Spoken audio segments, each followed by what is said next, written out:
Is there somebody logged in right now? Yeah. Look, there are people in the waiting room as well. Wait, I'll just open. So if I click invite, there's 3 people. No, if you click.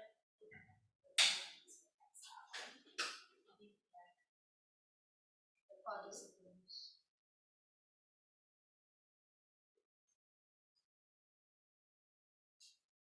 I think options in this message here right now. Recording in progress.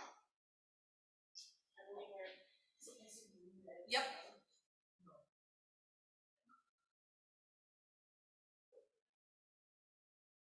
So how do I get rid of this part? Oh, so. But no, but we want that so that when they're talking, right? Yeah. We want to be on gallery. No, we just, gallery. Otherwise, we can actually have a gallery over there as well. But I want. Wait.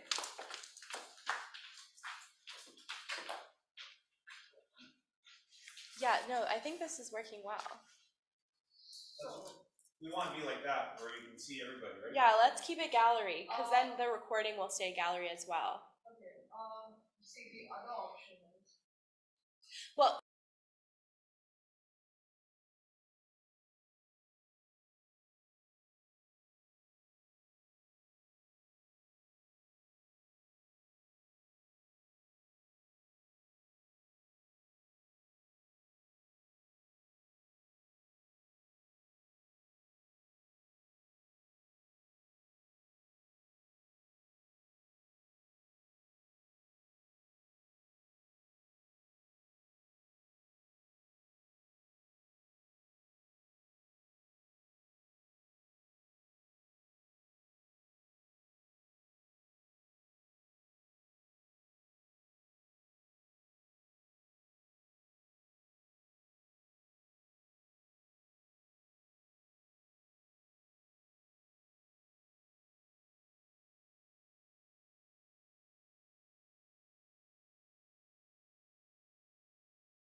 There, you're unmuted.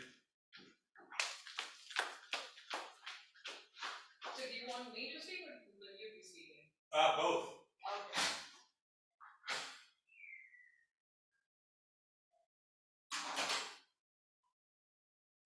Want to make sure this works before everybody shows up. Dan, can you hear us? Can you hear me?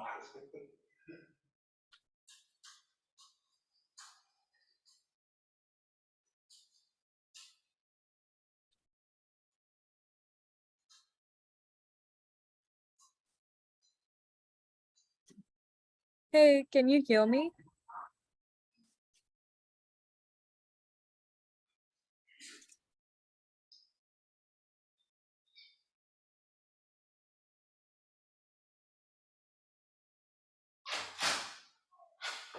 Were you able to hear me? No. Hang on a second then. Sound off. Can you hear me now?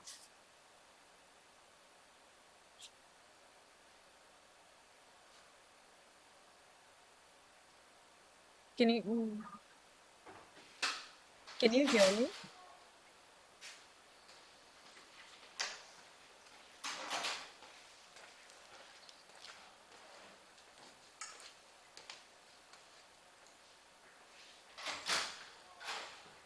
Were you able to hear me? No. Oh,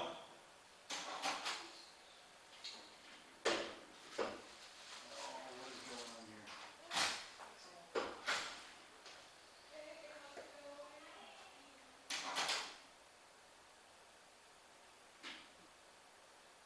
Okay, one more try. Can you hear me now?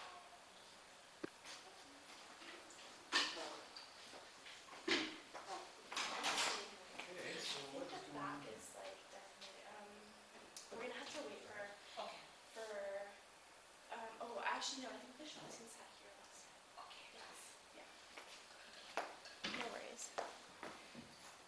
Hey, can you hear Oh, me? Anshka's asking if she can be heard. Wait,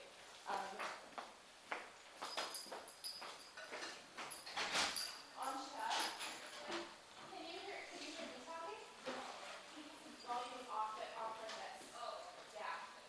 Yeah. Yeah. Hey, sup, bud? Welcome back. Hey, Dad.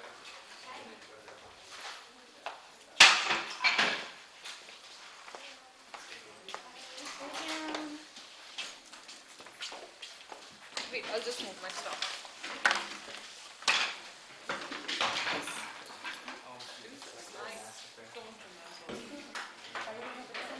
I do remember we sat over there, these two seats. Yeah. I remember sitting over here. I think speaker sits over there. Yeah. No, but like the mindset and everything. Yeah. Hi, Kirsten. But It's gonna be crazy. It's gonna be a good time. You got this, no worries. What are you doing? yeah. Oh my God, we always got something. Hello. Next one. How are you? Not bad, not bad. Good. I'm Josh and Tina. Yeah. I'm Josh. Did you get a holiday? Are you a facilitator?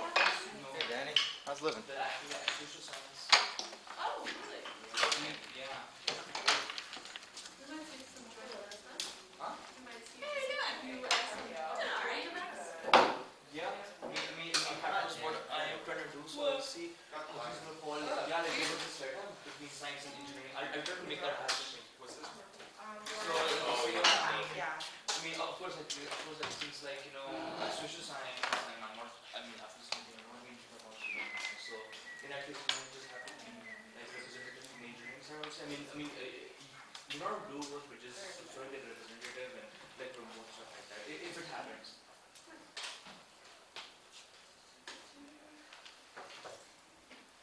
What is it? Got no sound coming back in. I thought you said it was off. Right? What, didn't you say it was off?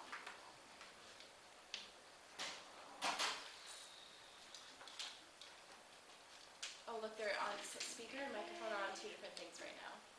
The microphone is on Scarlett and the speaker is on external headphones. Yeah, that's what it should be. Really? Yeah. That's how I got it routed to make it all work for within I've got here. But I've got no sound coming back in. Anshka, can you go back out and see if we can maybe can you unmute us so we can test it with Anshika? It is unmuted. It's on. Oh, can anyone hear us?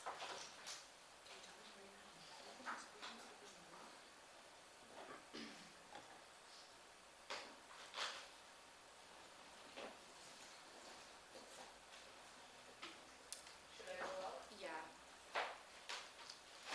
Thank you. Oh, they said they can hear us on the same call, yeah. So they can hear us. Okay, can Yeah. you Anshika, guys can hear you me? hear us? I think she's trying to talk right now. Okay, can you guys hear me? No, it's okay. You just press X there, like press the red button. I think it's still open. Yeah, just press the red button there. Where? Like at the X at the top left. This one? Yeah. And then like slide back to Zoom. Like just slide your butt. Okay. So, you guys do it visually, Yeah. I'm not.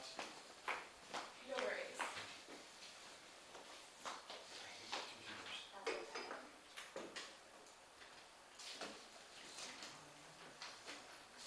Hey, did you just say It's not there. It's saying muted. If I click there. Oh. Was I on? You can hear us? Yeah. We can't hear you. Can you ask someone else to unmute maybe? Maybe the speakers? Has anyone had an in-person class canceled? No. Yeah. Cancelled. Because Is it just I tested it before. Third year engineering is It's really something small when you anyway, live. so it's like, I don't expect they to cancel it. So like our third year classes where we have 1,000 people in it, it's like Okay. maybe It's saying off. 100 maximum. That's still a lot, but yeah. And there's 4,200 people in our department, at least, just in engineering. That's not really that big. Fair enough. So after the end, Okay. you can, Can somebody try talking? any in-person cancels? No. No, I mean, no. Why did they cancel? Because of COVID? One of my core courses is moved online. Anshika, which one? That's weird, is it? Anshika, you should go try again. Yeah, is there no space or something? I don't know, it's been in 3020. Environment. I don't know what the hell it is. I mean, I It's looked at put it this. on my schedule. When was this done? Because I do my schedule today and I I didn't don't see get it there. this. We got an email about it, they wouldn't have done it with that. Okay, can you hear me now? Oh, there you go. They did so last week, last Oh, semester, wait. so I wouldn't be shocked. but Oh, okay. Okay, Anshika, can you try talking now? That's too bad. Yeah, can you hear me now? Oh, yeah, hold on. Hello? Yeah. Yeah, okay, we got it. That is right. Thanks, Anshika. Oh, Zebba's here, hi Zebba. You got it. Hey, girl. Okay. Okay, okay. Yeah, I think so. Dude, 2020, it's better that it's online. I scored an A without even studying for that class. Oh, okay, well. Thank you What- very much. Who is the prof? It's a new professor, I forgot his name. Okay. Okay. It's not Putin's best friend? Hey, you No, don't need to go not there. that dude. He teaches global politics. Yeah. Are you a high school teacher? You want Putin's Friends of Russia award? Yeah, that's our prof, yeah. The medal, that's like so weird. It's canvassing in Vietnam, so like that's, I shouldn't expect it as a Russian Federation flag. Oh. From the flagpole in central England. And he kept me at his desk for over an hour. Talking Hey, about Russia. Movie trailer. I'm actually a volunteer. Oh, a quick little update on your end, not to add work to your plate, but, What is it, Mira? there's no vacancy for the, I don't know who's responsible for the and yeah, for well, all I mean, the his name's Jonathan, he was the, third. Oh, yeah, that makes sense. Yeah. Well, nice Why? try. Because you're very Still not I Gabe. see with space executives are like, how did they get this? Like, we wanna know like how they came across it, like, you know, what the inspiration was, it was really curious. The design for the sticker? Thank you. See, with space, you guys are pretty good the other day. Oh, at the video? You know Yeah, who yeah, wasn't very good? photogenic. The NASA Ross, space. we did. That rocket didn't even leave Yeah, Earth. I know, Yeah, I just put Dad and stuff. I was like, I don't know. Are you sitting here, Devin? Where's Ross at? Yeah, he's back there. Yeah, like you see, you shouldn't need it in the middle. Yeah, give me a sec. So that's what that came from. You know, there's a lot Is of it? clubs that are started that way. He should be, yeah. There's at least two of Unless them I'm starting turning off. just to see the space.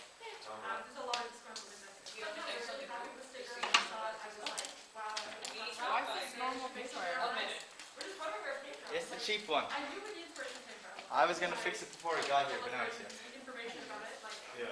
that's probably what you're thinking about that. We're very impressed, it looks great, it looks wonderful. Okay. I'm not planning to use it, it looks good. Okay, further. But Oh, the you know, space executives have requested all the extras. Minor We technical. just have 4 voting members over here. A Davin. Yo, things are not gonna get passed today. You got stuff. But- Yeah, I I have got 4. I'm like, but is the I'm telling you pizza for myself. I ordered? mean, I have a nectarine. Yes. You want to split it? I get on that. What? I got a nectarine. You want to split it? No, I was just asking. Just go right down the middle. Oh Yeah. my goodness. Yeah, I'm not gonna do that. No, because you literally don't. You did the apple. Didn't you do the apple? Was that me? I swear. I had a question for you. How come when I get an email from you, it says Ally? That's a really good question. That's actually a really good Yes, question. you haven't updated your name yet, have you? I have. If you It's saved it in your access book as the previous name, it won't change your location. Huh? So yeah, maybe the problem isn't me, Dan, but it's Oh. Then maybe it's me. So let's take a look. In that case, disregard that I said it. It's Hi. happening. It's setting in your email that says like send mail as, you have to change the email. Yeah. It's one of the 2 options. For me, you come up as Morgan McKean. And for the front desk, I'm Morgan McKean too. Yeah, and I've changed it. I've changed it to be Hallie Kijik. Dude, I call her as Haley Dobson. Do you know who that was? She was the BPSL Yeah, during yeah. Alexander's time. Really? Yeah! Karen was like, Alexander who's Golovkin. Haley? I'm Like like, 10 years ago? exactly! Karen asked me, she's like, who's Haley? I'm like, she used to be in my position like 10 years ago. I met him. Crazy. Yeah. It's CUSA's 80 years. We're just celebrating history. We don't have archives anyway. No. This is the only thing. Yeah. Yo.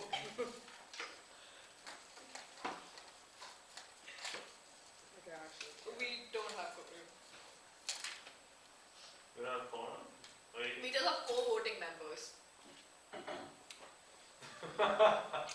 It's crazy, like, Oh. I mean, frankly speaking, this like summer, so like, other people are just away. Well, a lot of people are coming back to Ottawa. Exactly. You should have seen the train to, like, from Toronto to Ottawa. They had so many cars on that train. Every seat was full. It was crazy in Toronto. Yeah. I came this morning, 6:30 train, it was filled. You took a 6:30 train from Dude, I came Toronto? straight to the office. From Toronto to Ottawa? Yeah. Oh my god. I took my flight here, but then I went home first and Yeah. then to the office. No, I was getting late for the exec meeting, so I'm like, you know what, fuck it.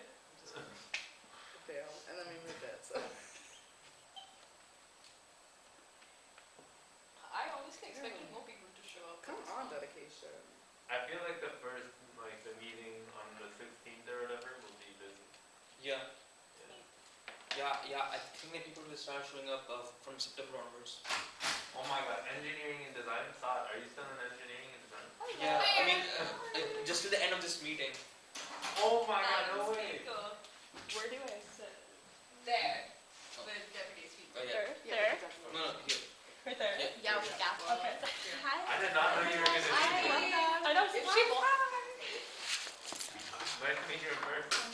Fancy stuff. You're a real person? I know, right? I'm not just like the thing in the box. Use that gavel.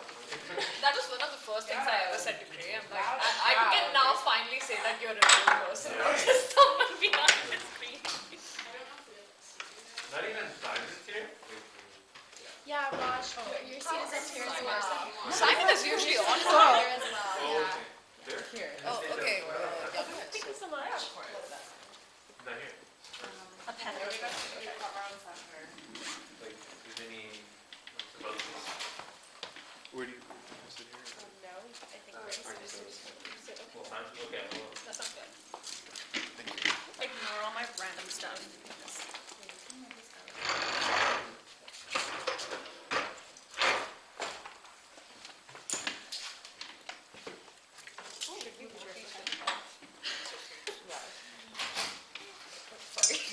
Is this your first meeting Yeah, as it well? is.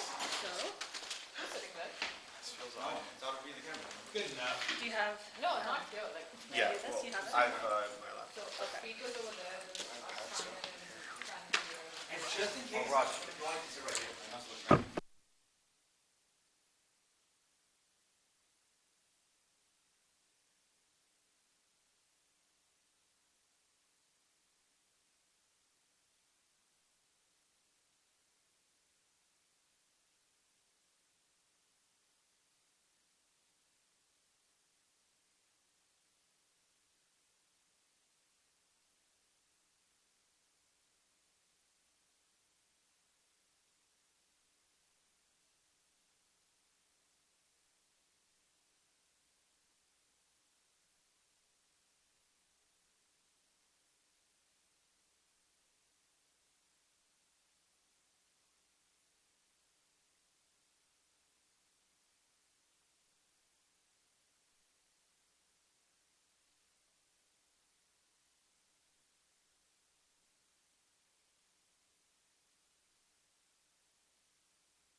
Yeah, You don't want a copy? Well, if you have one.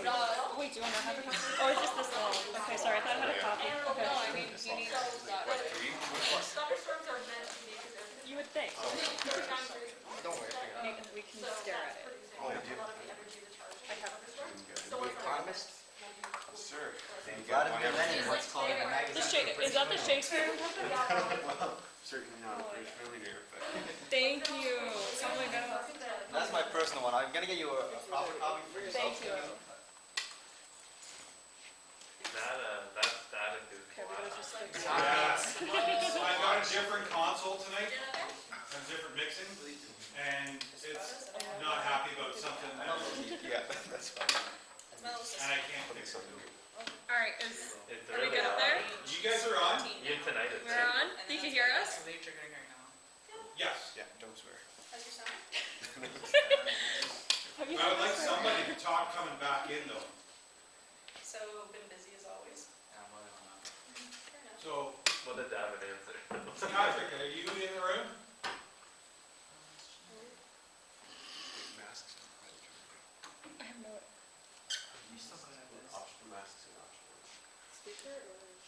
Can somebody I text used to be in the somebody room. in the room? Oh. Can somebody text them and ask them to talk? Well, wait. You got that one? Yeah. There's a new Oh, so, Oh, mandatory, not allowed. They're optional. I still wear Viva and Hockey. because usually I have really bad like days of not Hello? days, You guys hear me? Sorry. Hi, speaker here. Patrick. Somebody, could you please speak Dakota? Just say a hi so we know that you can hear us. Hello. Awesome. Thank you so much. All right. We'll work on that. Okay, I call to order. Before we address the regular business of this meeting, I'd like to acknowledge that we are today gathered on the traditional territory of the Algonquin Anishinaabe, lands never ceded or surrendered in peace of the Crown of Canada. Indigenous peoples living under the modern colonial state of Canada have suffered disproportionate injustice and marginalization. A mere land acknowledgement is not enough to make reconciliation and reparation to the Indigenous peoples of Turtle Island. We must stand in solidarity against colonialism and remember that our responsibility is to the land and the peoples who have kept it for generations, which means affirming their call for the free and unencumbered return of the ancestral land. It is also fitting for this body of lawmakers to remember the spirit and wisdom of the Indigenous government models from the collaborative bicameralism of the Hanshinese Confederacy to the consensus-based government of the Inuit to deliver to students a better student union. All right. Second on the agenda, we have the approval of the agenda. Be it resolved that the agenda be approved as present to the council, notwithstanding section 18 of the council rules of order. This was moved by R. Gills and second by E.O. Kranick. Third item on the agenda is the approval of the past minutes, C-38, the July meeting, which was attached in the email. Be it resolved that the minutes for the July meeting of council be approved by R. Gills and second by E.O. Kranick. Fourth on the agenda, we have the executive reports. Wait, we have... What? Unanimous consent. Oh, sorry about that. Okay, so we're going to go back to item 2 on the agenda, approval to the agenda, C-7, moved by R. Gills and second by E.O. Kranick. Do we have carried by unanimous consent? Yes. Please say yay. Yeah? Yeah. Yeah? Okay, and item 3 on the agenda, approval for past minutes, moved by R. Gills, second by E.O. Kranick, carried by unanimous consent. Okay, fourth is our executive reports. Madam President, would you like to speak? Yes, thank you. Okay, so just a few things. So we finished off our Experience Day tours for the summer. The Vice President Community Engagement, Hallie, helped out with a few of those as well. And it was a really awesome opportunity to connect with first years, and we're really excited to welcome them during Frosh with numerous programming for the month, or for the next few weeks. And then we also are planning to continue through with tours of that nature in the winter for campus tours, just for prospective students to introduce them to CUSA and all that CUSA has to offer for them to hopefully choose Carleton. And then human resource and finance assistant hiring, we are currently in the middle of that. So there's not really too many updates. I thought maybe we'd be finished by now, but we are still in that process. Then we attended the SUDS conference as an executive. There were numerous workshops, networking. We were able to connect with other student associations to learn about what they're doing for Frosh, to learn about what they're doing for different fall programming, which was really great. And then we also were able to talk about ideas for strategic planning and sort of go off of what other unions are focusing on and what their concerns are for the year and years ahead in terms of what student unions can do to help stand up for their students better. We also had an opportunity to chat about ideas for collaboration and partnerships with those various universities, and I know we have meetings scheduled for the next few weeks with various different executives from different associations to learn more about our ongoing projects and sort of get some information from them as well. I guess one thing I would say as a recommendation for future years is to definitely consider the number of executives that we're sending on these conferences. A lot of them are focused heavily on certain portfolios, more so than others, and also are networking. I know that, for example, at SUDS, numerous unions actually brought their like a council chair, speaker, or a board chair with them because of the networking opportunities for that. So just something to consider in the future. So council shared calendar for committees and regular/special meetings. So just to put on everyone's radar, our comms department will be creating a shared calendar. We're doing it for the board as well. So hopefully that'll make it a little bit easier to access, committee dates and things like that, and for scheduling purposes. We are also moving forward on a lot of collaboration with the SEO, including obviously Frosh, harm reduction meetings that we just started, fall semester programming and preparations. I know some safety things for Panda and more. And we're also moving forward with collaborations with athletics and other departments as well. The Master Fees and Services Agreement still ongoing, so not really too much to update there. The collective bargaining agreements, 3011, we're still in the middle of that as well. Have not started 1281 yet, so I'll give updates when we have some. Student care agreements, we are still finalizing our student care agreements, so more on that when those are are finalized, specifically our agreement for conversation, which is the long-term mental health pilot or benefit. And budget brainstorming, we've been doing a lot of budget work across the various departments to really get that finalized for September for the council to review.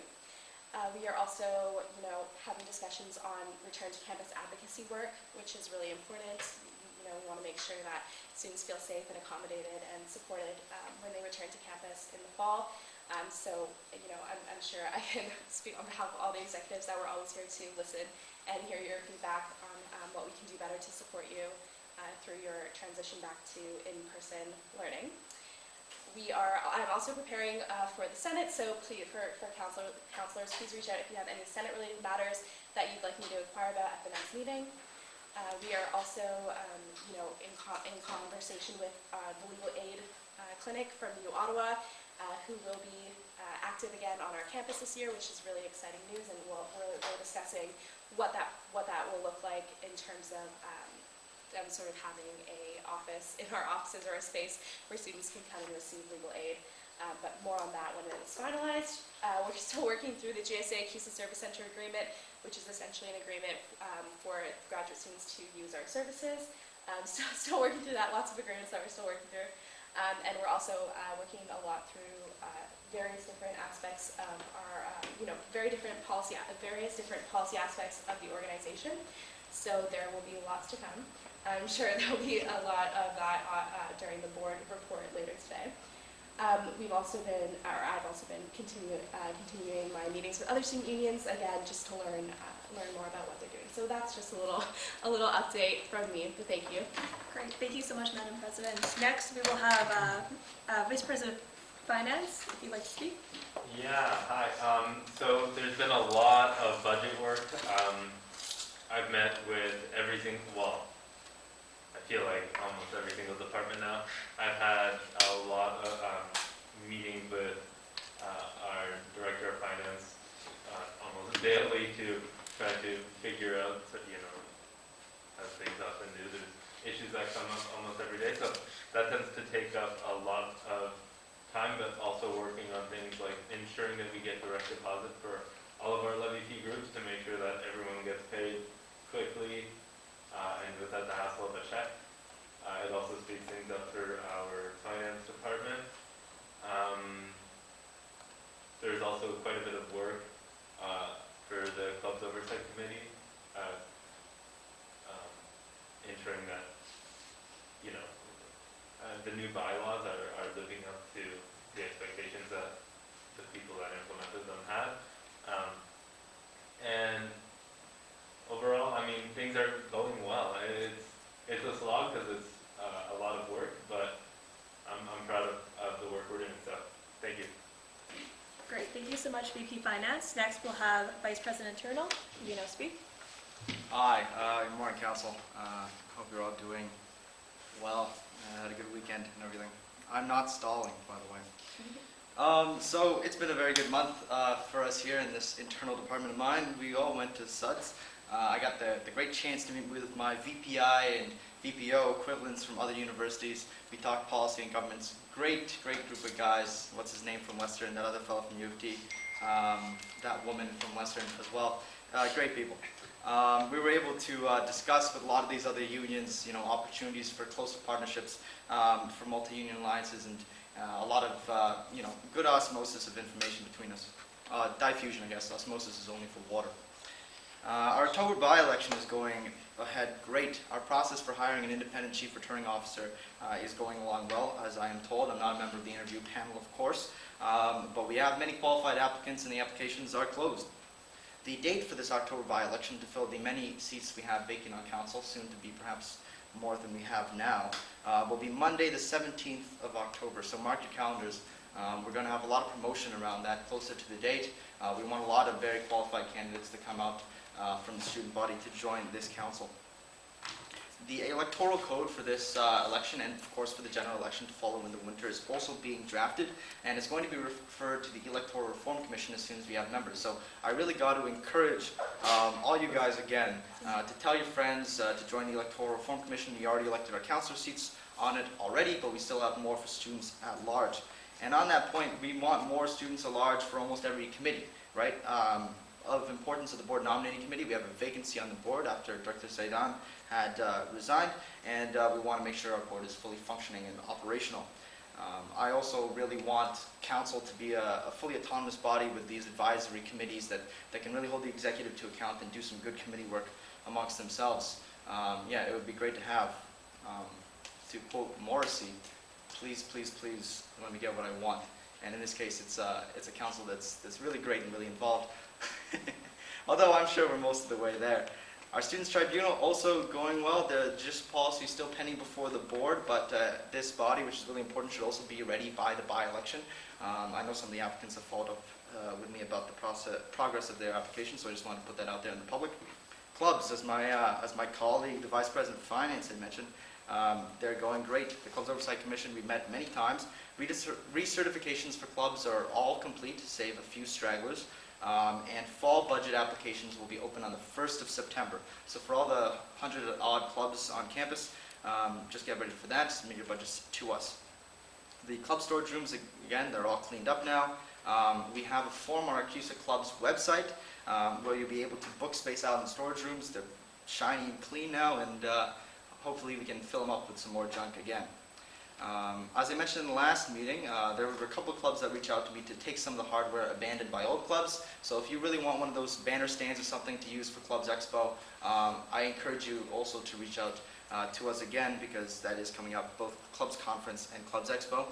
We've been planning for our part in those, and it looks like it will be a real party. So I also encourage, on another note, counselors. If you guys want to come out and stand around with me at the governance booth we have at the CUSA place there at Clubs Expo, again, I encourage you, to come out, represent your constituencies, talk to new students, these first-year kids, and show them what CUSA is all about. And it's really something. Stemming off kind of from SUDS, we're planning an agreement with the student union over at U Ottawa, the U Ottawa Student Union, and the equivalent in French, which I can't speak, for legalizing joint clubs for both Carleton and U Ottawa. There are many clubs that operate at both schools, and it's something that they also found favorable to find a way in policy that we can properly regulate and legalize these things that are currently, unfortunately, not permitted under a CUSA bylaw. So we're going to find a solution there. They've been very open to negotiation, so I'm happy about it. A little bit about policy. I've prepared, of course, for the Constitution Policy Review Committee, the referendum and recall policy. It's been pending for quite a long time. We've consulted with the university. We've taken their comments, and I think it's ready to go. I also sent with our policy analyst the compensation policy, the keyholder policy, and the long-term strategic plan policy all to the board of directors, and they took a look at it and they did their due diligence there, which I'm also happy about. So I've been talking for quite some time, but I guess this leads us to our ongoing and future projects. Again, the electoral code. I encourage councillors to, if they have any feedback about elections, because it's a really important part of CUSA's democracy, to come to me to tell me if they have anything they want to add. It's going to go before the CPRC, before the Electoral Reform Commission when we have one, and we're going to have a nice independently reviewed document that will lead to a fair election. So it's a big project. We'll be rolling that out by the September council meeting. And yep, we're continuing to review CUSA's policies and such in a very long process. I can report that about 4.5 out of the 13 campaign promises I made are complete. It seems low, but the rest of them I've promised you I've at least started on. Again, so please email me at my email or DM me on Instagram if you've got any questions at all. And that's about all I have for council today. Of course, I recommend you to hear out the debate on our motions later. Okay, great. Thank you so much, VP Internal. Next, we'll have Vice President Student Issues. You may now speak. Thank you, Speaker, for that. So for councillors, the past month, I participated in the Ravens talk for our incoming first-year students, letting them know about what CUSA is, our services, and overall overview of the association. Like my other executives, I went to SUDS, a lot of networking opportunities, and something that touched base in one of my advocacy parts. I've been sitting in the UPass negotiations with senior administration staff on how the UPass structure will look like for the future in terms of more opt-in, opt-out flexibility for our students, still ongoing. We'll have more updates soon. In terms of campaigns, the campaigns for the fall will be Before Play Ask, Orange Shirt Day, Pop the Stigma, a cultural campaign in November, substance use awareness, study stacks in December, and also Pride, not to mention, which we'll be collaborating with the university and our service centers. Before we ask, we'll have an element to Frosh to raise awareness on sexual assault. So there will be a Sexy Jeopardy event, and also Vice President Community Engagement will be assisting, will be taking the lead on the sex toy bingo.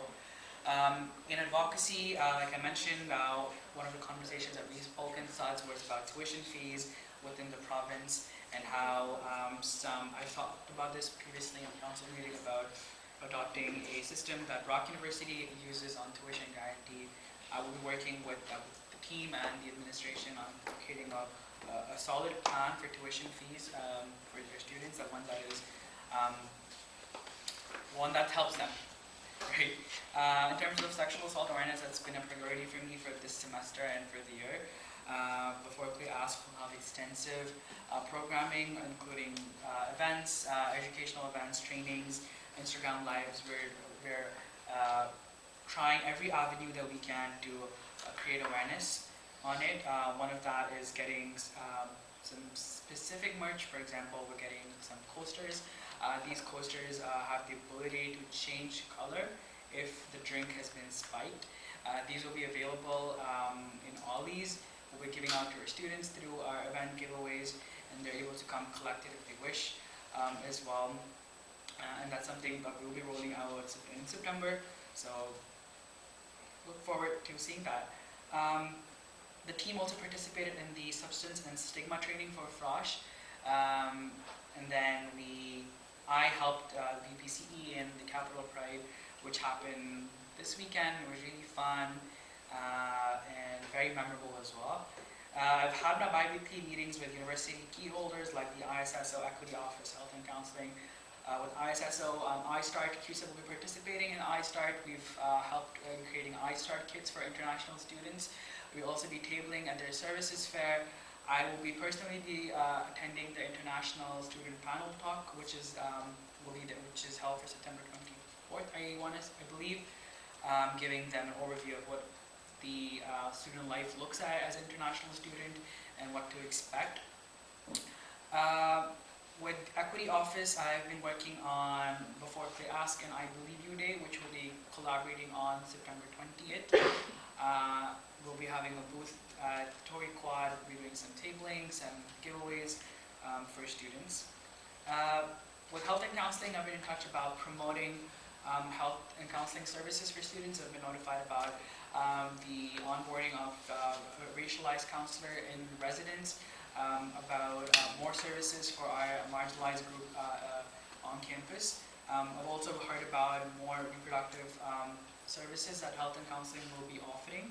We'll be getting a list pretty soon, and we'll be advertising that throughout the year in our campaigns. Also, I've been working with our team to create more trainings, part of the EDI report, some like competency training, cultural competency, anti-oppression. Part of our other long-term EDI initiatives it will be introducing pronoun pins. So effective fall semester, CUSA staff will be wearing pronoun pins, and then we'll also be distributing other pronoun pins for our students that will be available at our CUSA front desk, possibly sometime mid-September. Upcoming, like I said, we'll be starting with the mental health framework, one of my campaign promises. We'll be working on that early September. Cultural campaign, steering committees have been set. We've had one initial session. We're looking for that for in November. That is all from me now. Thank you. Great, awesome. Thank you so much, VP Student Issues. Next, we will have Vice President Student Life. Thank you, Madam Speaker. Good evening, Council. I hope everyone has had a really great summer. So for the past month, we went to the SUDS conference, an excellent conference for networking and learning. And I had a great opportunity to meet with other universities, especially those in Ontario, to kind of figure out the things that they are doing to improve their student life. So I'm hoping to implement some of the ideas that I got inspiration for. Fall orientation, we just have 6 days left. We start tabling on the 1st, so if you're living on residence, please meet us on 1st and onwards. And yeah, there are exciting events planned that I will be going into for later in my report, and also we're developing partnerships with many organizations for future as well. So we are planning ahead this year. Leadership Academy. So course modules have been finalized, content has been done. You can access the course on 7th. So please register. If you know someone, please sign up for the Leadership Academy. Training. Stigma and substance abuse training, as VP Student Issues mentioned, we attended that, so that was an excellent training. Athletics partnership. So this year we're strengthening our partnership furthermore. Panda, we started discussing about merchandising and other student life related elements on how to make Panda safer, more exciting, and bring back some of the old and responsible elements of Panda. Thirdly, board gang. So if you are a board gang member, please pick up your CUSA kits from our offices starting 31st. So that's day after tomorrow. Just letting everyone know in case someone doesn't. Board gang is basically you get season tickets for all our athletics games, like home games, for a cost of $40. So that's a really, really good price for all season tickets. External partnerships, I've started getting in touch with several organizations outside for events, talents, and entertainment. We're hoping to bring a lot of them throughout the year and make this year much more exciting. Some of the organizations in discussions are Coho, Atletico Ottawa, and many more. Harm reduction. So I attended the harm reduction meeting with the university to discuss how student life can be more responsible throughout the year, just so that everyone knows that, just because we're coming back in person doesn't mean that responsibility is a gone deal. Street team hiring. I sat on the panel for street team hiring. Another round of street team would be happening next month. If you are interested or if you know someone who's interested, please, please, please sign up. Capital Pride. So Athletics actually organized this family picnic event in Hindbury Park back in August, on August 22nd. Sorry. So I attended that as a CUSA rep. Excellent event, excellent participation. I hope some of you were able to attend that. Now, month ahead, fall orientation. This is going to be a long one, so I am so sorry. So first things first, block party. This is an event which is open to first, second, and third years. Please, please, please join us if you can. This is a CUSA-led event. Hey guys, hello. Hear me? Hi, Dakota. Sorry, what do you have to say? That was solid. No, Prasad? Okay. Yeah, I was saying whether you guys not. Yes, we can. Yes. Yes. Okay, perfect. Okay. Yeah. And guys, also just to let you know that I'll be posting for Charlie and Mahir. Yep, I told you, right? Yeah. Okay, great. Thank you so much. Okay, so back on fall orientation. So CUSA block party happening on September 4th from 5 p.m. to 9 p.m. in parking lot 5, which is right next to Field House. So please come over there. We have a whole lot of interesting things planned and of course some really cool giveaways. The next thing is the legacy event of fall orientation that CUSA has always done. September the 5th, 9 to 12 p.m. The silent disco happening at Ollie's. This is unfortunately only open to first years, but let's see. Hopefully we can get it back later on in the year. There will also be other events organized by SEO that would be occurring simultaneously on Monday night. And throughout the week there are certain events which I believe are open to upper years as well. There's also the CUSA Salsa Night, which is happening on Wednesday, September the 7th from 6 to 8 p.m. It's happening in the wing area right outside Roosters, so join us if you can. It's actually being organized by a club, so I'm really excited about that. Now, the other events include Canal Games and the Expo, where CUSA would be tabling. Please, please, please visit us, make use of our services, and just get to know more information about us because there have been a lot of updates. There is also,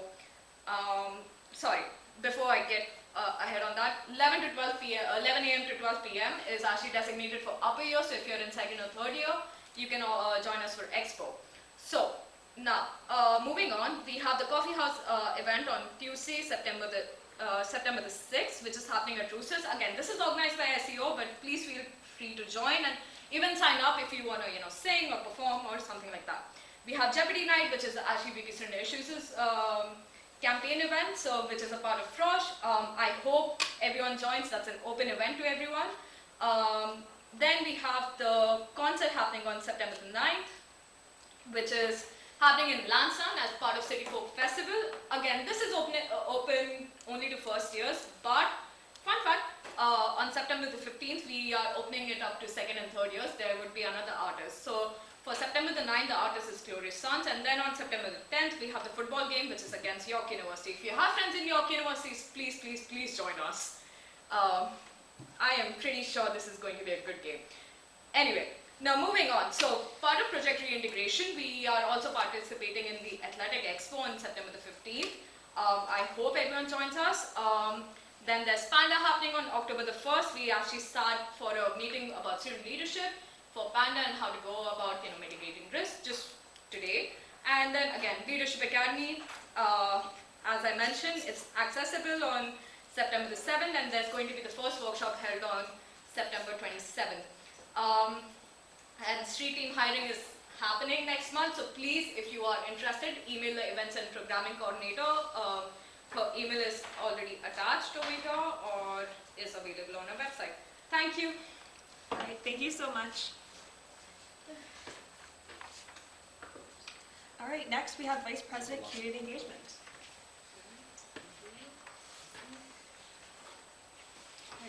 Hi everybody. So for the past month, as you've heard, we went to SUDS. So with the networking and engagement that I was able to get there, I have decided to work on building the Leadership Coalition with not only, say, community universities like Algonquin and U Ottawa, but also working with, say, Manitoba Students Union as well as Toronto Students Union, even the Saskatchewan Students Union as well. I've been doing some event planning, so an Indigenous vendor market, working with the Mwandaseg Center coordinator, Aurora, on this, as well as Sex Toy Bingo that will be happening on September 13th. So make sure you register and tell your friends. It'll be a super fun event. We're having Adriana Expose, also known as Drag Barbie, performing and having an important conversation about sexual consent with us, so looking very forward to that. We're also doing a BIPOC job fair. And the Decolonize Your Mind series will be taking off with the Indigenous vendor market. And then I'll bring on different performances and presenters from our community and also through our Carleton student body. So look out for those. And I've also been connecting with the Indigenous Center for Orange Shirt Day as well as the service centers. So throughout our week, leading up to September 30th, some of the service centers will have events and programming that are centered around truth and reconciliation. So make sure you attend those, get involved. We'll have a lot of different kind of various events that you can take part in, and I think we'll have something that everyone would really like. So I'll also be working on planning for the Capital Ward and mayoral debate. This will continue on for our hashtag Get It to Vote campaign, and this will be taking place in October. I've also been planning Panda with the SEO, and I will be meeting with an organization known as Blackspo regarding the BIPOC job fair, and we will be also working together to hopefully get a bunch of students on a bus to go to Toronto and for them to check out that job fair they have in Toronto there. I've also been working on FIPA negotiations with our policy analyst, our executive director, as well as our finance and HR director as well. So just working to collect student emails, and then we'll also work on allocating ways to get student sign-ups for our Frosh events and other events that CUSA has in the future. And yesterday we did take part in the Capital Pride March, which was so very fun. I absolutely love the enthusiasm, and I was looking very forward to it. Thank you to the VPSI Faris for helping me out with that, as well as our events and programming coordinator, Abby. And yeah, it would have been really nice to have like a really big turnout, but with just like the small number we had, it was really nice and such a fun event. Really good energy out there, and it was really nice to just like walk around, get our steps, and celebrate Pride because it's so important. And then I will also be working on developing the 8 Dimensions of Wellness website. So I'll be working closely with the service centers to make sure they feel as though what their service centers are for is really upheld and empowered through what they want to do, and I'll allow them to navigate that in a way that they choose to do so. And my community engagement committee, with our huge motion to be a pro-reproductive rights and justice organization, will be meeting soon. So that's all I have. Thank you. Great, thank you so much, VP Community Engagement. All right, so next we're going to be having reports from our CUSA staff. So first we're going to have Dustin Rivers, who's the Executive Director for Department of Operations. You may now speak. Yes. None of the staff are here today. None of the staff are here today. Okay, awesome. All right. I don't know if you Like want me none to of- go over any of them, or if you prefer. Like, I think it's in the agenda, so I think if anybody wants me to read anything, I can. If there's any like very Yeah, if there's important, anything, extremely anything, important like, information. or what if anybody Are they going to be requests just wondering? Will they be here for the next meeting? Yeah, typically the executive director will come. Okay. So nobody from the CUSA staff is here today? Nobody from the CUSA staff Nobody is from here the today. CUSA staff. Okay, cool. I could I mean, what if Madam Speaker. Yes? Yeah, I'll just indicate a lot of the updates that we end up doing with the CUSA staff actually end up coming to the board. So I can go over a few main points if you'd like. Go ahead. Yeah, just a few minutes. Yeah. Okay, I'll just say, and it's really just right off this, but from the operations department, the executive director established a privacy working group. I know Vice Chair Harris can speak more on that later as well. We also are starting up a student IT administrator. There's an application deadline Friday, September 2nd for that. Let's see, let me just give it a quick read through. I think those are like the main ones from that.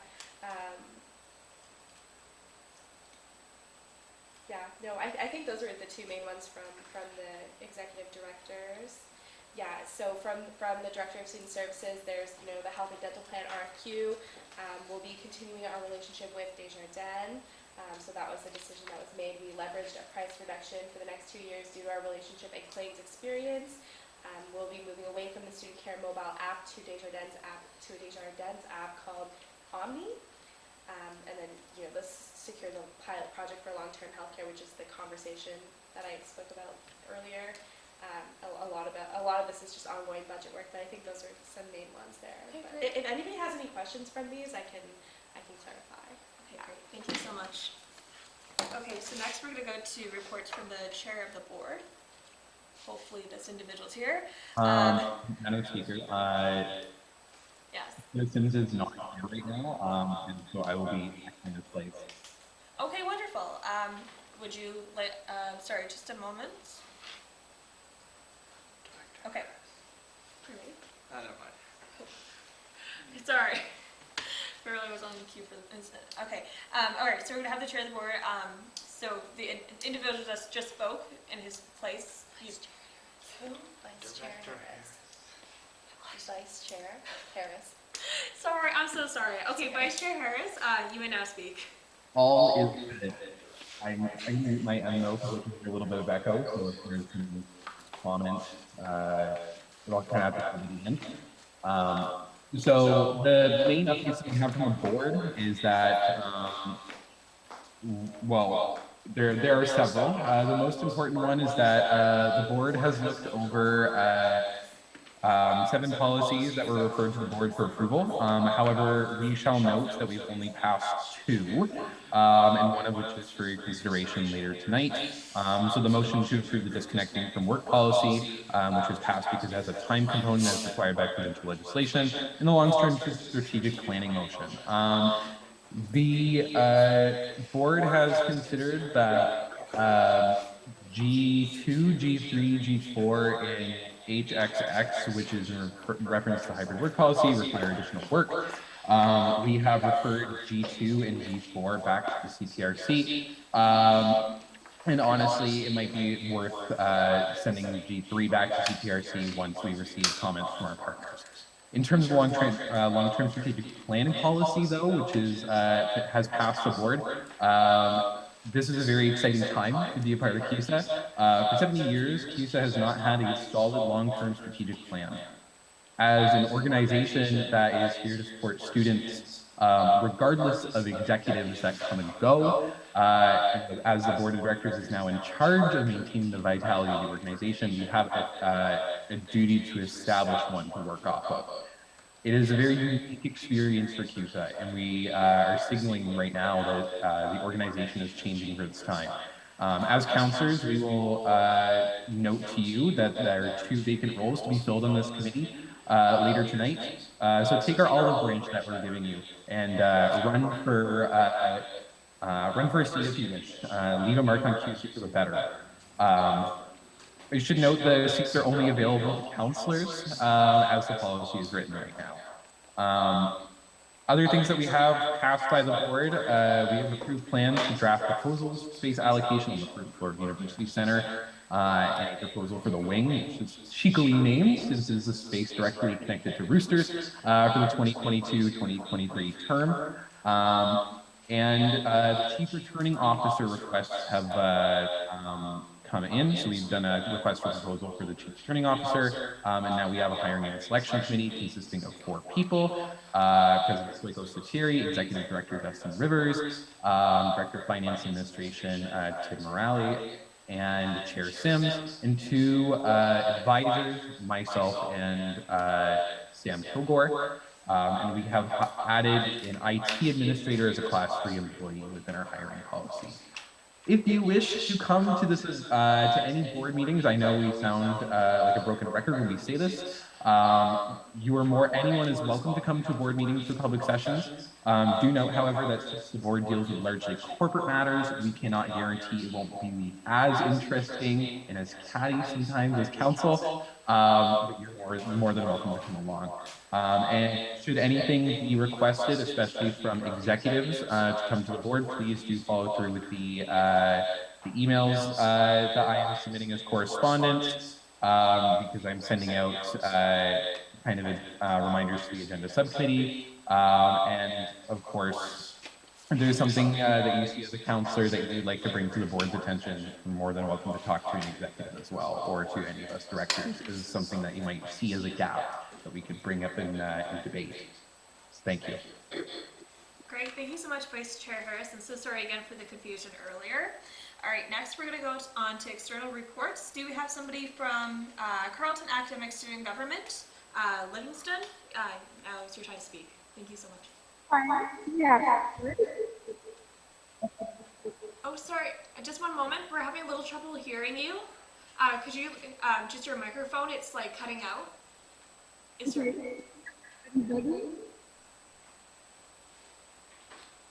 Could you say like a sentence just so we can hear? Yep, I'm talking right now. Okay. I think you have really poor connection. Okay. Oh, okay, it's good, it's good. Just, yeah, hold your computer exactly like that, and, yeah. Okay, if you no, but happy to be joining you there. I love recording of our VP tonight. He's most definitely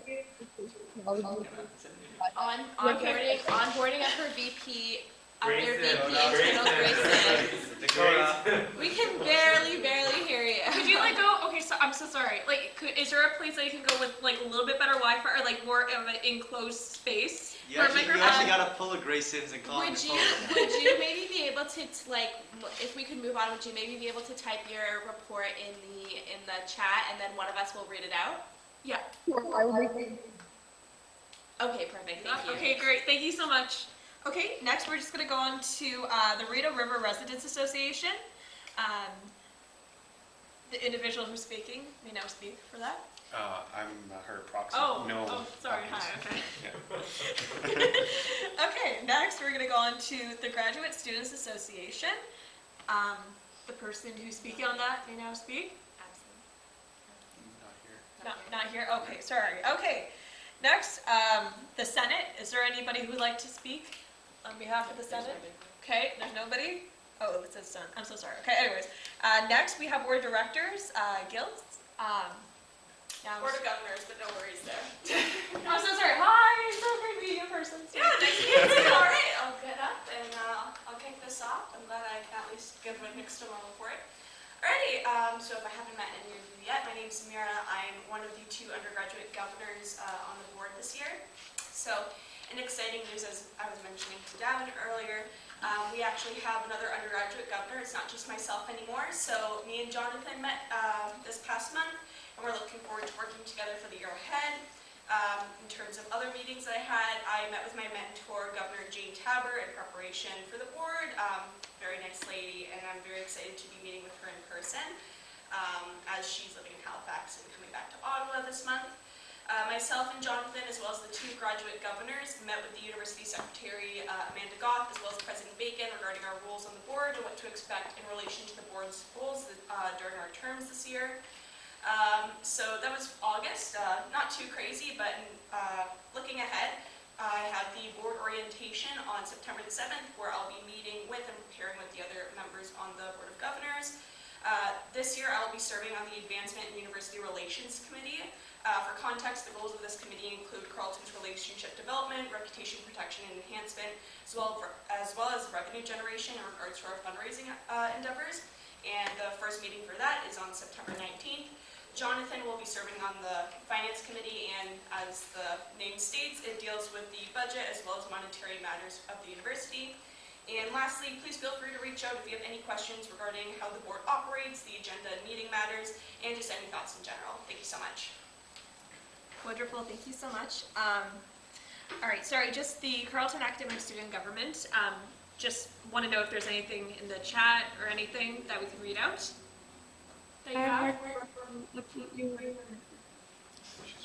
Okay, sorry, sounds good. Okay, we'll get back to you after, okay? Great, thank you. Okay. All right, next we're going to have the council reports, and we're going to go to constituency reports. So does anybody from the Faculty of Public Affairs, does anybody have any reports from there? All right, seeing none, we're going to move on. Does anybody have from the Faculty of FAS? Is there anybody that would like to speak on behalf? Okay, seeing none, we're going to go to the Faculty of Business. Is there anybody from the Faculty of Business that would like to speak? Now is your time to do so. Seeing none, we're going to go on to the Faculty of Science. Is there anybody from the Faculty of Science that would like to speak? Now is your time to do so. And is there anybody from the Faculty of Engineering Design that has a report? Now is your time to do so. All right. Next, we're going to move on to committee reports. The CPRC, do you have a report? Yes, Francesca, Jordan, and Keelan here. Sure, Madam Speaker, I can rise and give the report from the CPRC since our elected officers are currently not present. The CPRC met yesterday, and the report that they have for council as passed unanimously is to recommend that council adopts motions C, I believe it's C39, the referendum recall policy, as well as the motion C42, the motion to override certain judicial decisions. That's the report of the committee, Madam Speaker. Okay, wonderful. Is there any other committees that have a report? Now is your time to speak.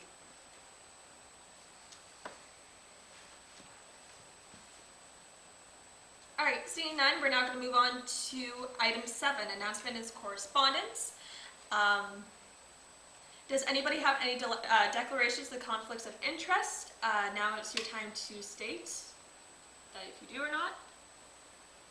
All right, next we're going to move on to items of information. The committee appoints student at large, appointment student at large. So I guess that's just an item of information, so I'm not really, where can you find that? It's just linked for council. It's just linked for council? Okay, wonderful. All right, notice of motion.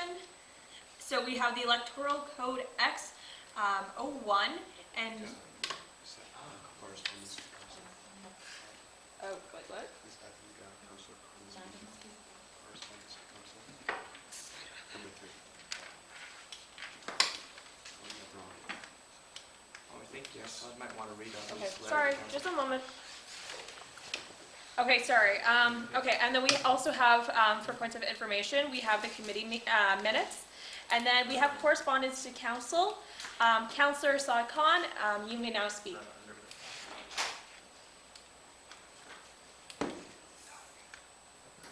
Hi. Hi. Yes, you may now speak now. Yep. Yeah, so I just want to say that it has been a pleasure over the last 2 years to serve as an engineering and design counselor. As a counselor, I represented more than 6,000 plus students on the CUSA council. I have been really encouraged by all the support and love I got over these years. And as a counselor, I advocated for improved mental services and accommodations, tutoring services for upper year students, and more networking opportunities. I also advocated for a more inclusive CUSA and campus and electoral reform, something the student body demanded for quite a while. Also, I created the International Student Advisory Committee past year to advocate for international students in terms of tuition, mental health resources, and EDI. I also had a pleasure to serve on the Academic Resilience Committee, where I helped distribute $26,800 in financial aid to deserving students. However, come the fall, I will no longer be an engineering student. Rather, I will be a science student, also majoring in political science. So, as I have switched faculties, I can no longer serve as an engineering and design counselor. And I would really like to thank everyone who supported and encouraged me to make such a huge decision. I mean, this decision wasn't easy, but I got all the support, and I'm so happy. And on this note, I am resigning as an engineering and design counselor today, August 29th. At the end of this meeting, I do believe that CUSA Council is where the voice of students can be heard, and therefore, I will run as a science counselor in the October by-election and continue doing the good work for everyone. And I would just like to end by saying that I am pretty optimistic about the future, and I'm so happy, and I'll be really excited to serve everyone again. Thank you. All right, well, thank you so much, Councillor Khan. I know CUSA Council is going to miss you, and just best of luck on your future endeavors, and thank you so much. All right, so next, we're going to go on to notion of motion. We're going to have the electoral code, X-01. Sorry, VP Internal, would you like to speak on behalf of this motion? Sure, just what I said in my report, I wanted to flag to council's attention that at the September meeting, I'd like to bring the electoral code to council after thorough review through our committees and commissions. So again, any ideas, please send it to myself, to the chair of the committee, Councilor Lepere, and the chair of the Electoral Reform Commission as soon as we have it. Thank you. Okay, wonderful, thank you. All right. So next, we're going to go to question period. Does anybody have any questions? Seeing none, we're now going to move on to item 9, regular business. Subsection A, unfinished business. New business. And so we do have stuff under new business. So we first have the motion to adopt the referend and recall policy C-39. Whereas the Constitution and Policy Review Committee agreed anonymously to recommend that Council adopt this policy, and whereas the Association finds direct democracy highly important, and whereas the Association should find it valuable to have a policy governing referenda and expression of student at large in the affairs and decisions of the Association, be resolved that the draft referendum and recall policy designated X-02 as approved by the CPRC be adopted, and be further resolved that section 2.5J of the old bylaw 1, council, and section 1 inclusive of the old bylaw bylaw 4, finance and fees be declared inoperative per February 2022 interpretation statement. This was moved by Councillor Lepore and second by Councillor Sanji. So, okay, sorry, give me a second. Whew, okay. All right, so next, for this motion, it's now open to debate. So anybody who would like to speak on behalf of this motion, now is your time to do so.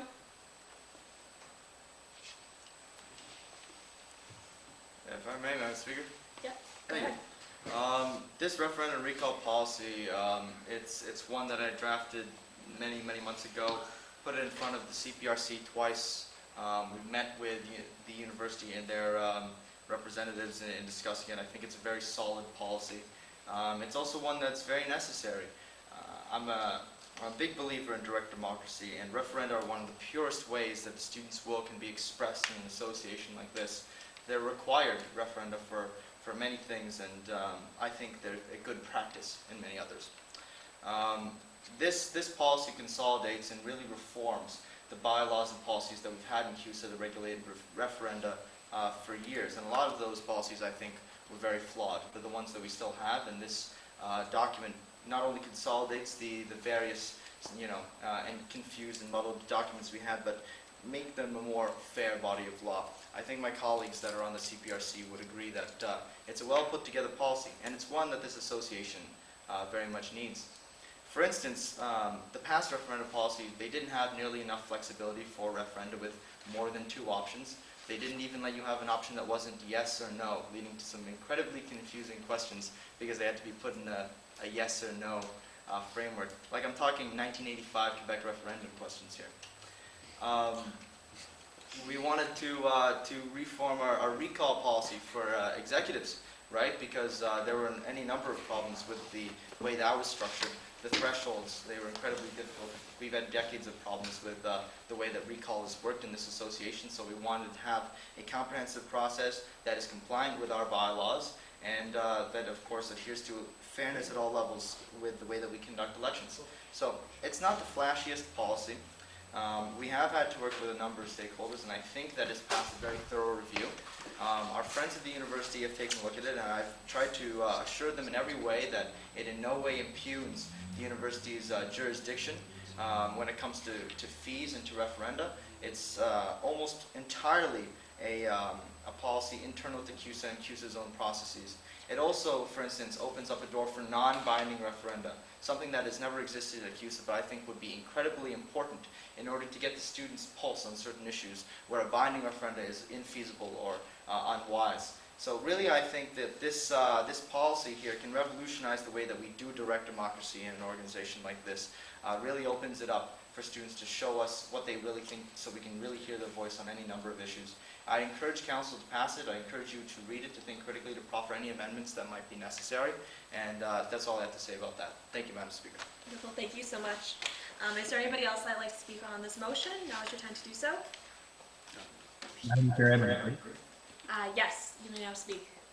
yes, thanks, Madam Speaker. I'm just, again, once speaking on behalf of the board, I had some correspondence with Vice President Cardow over email this morning about this issue, just regarding a few potential amendments and reforms to the wording. After some further correspondence, it seems as though the current wording goes against the Master Fees and Services Agreement.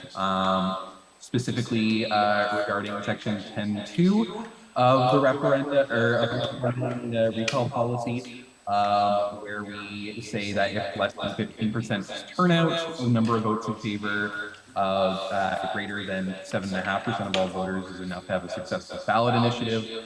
As evident through the Millennium Village vote that happened earlier this spring, that was not the case.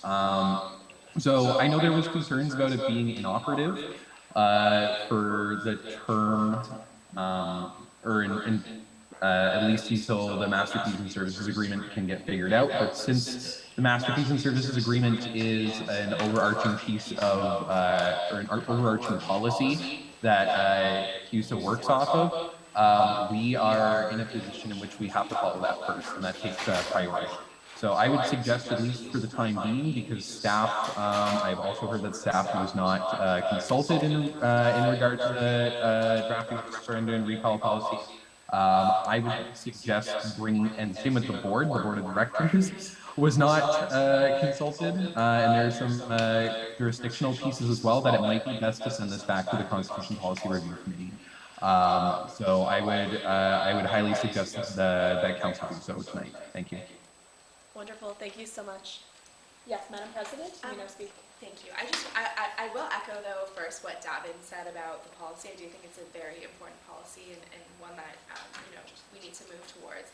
And just one correction, and there was definitely staff consultation. I just think that it would benefit from being sent back to the CPRC one more time, just for further consultation, because there were some concerns brought up about the Master Community Services Agreement, and it's just best to cover all our bases and cross all our T's. What's the phrase there? But yeah, so I do see the benefit in referring it back to the CPRC, just because I know, and potentially making sure that meeting is made public, so that any various different stakeholders or various different bodies, whether it be the board, whether it be staff, whether it be the rest of the executive, whether it be other counselors, etc., if they'd like to come and comment on it, or whether the university would like to come and I don't know, comment. So I'll move to refer it back to the CPRC. Okay. I'm sorry. There's a motion. Ask for something. Ask for a second, and then yours, because there's a motion. She put forward a motion, she moved it. And ask if anyone wants to. Okay, sorry. Hi. Okay, sorry about that. So is anybody second this motion?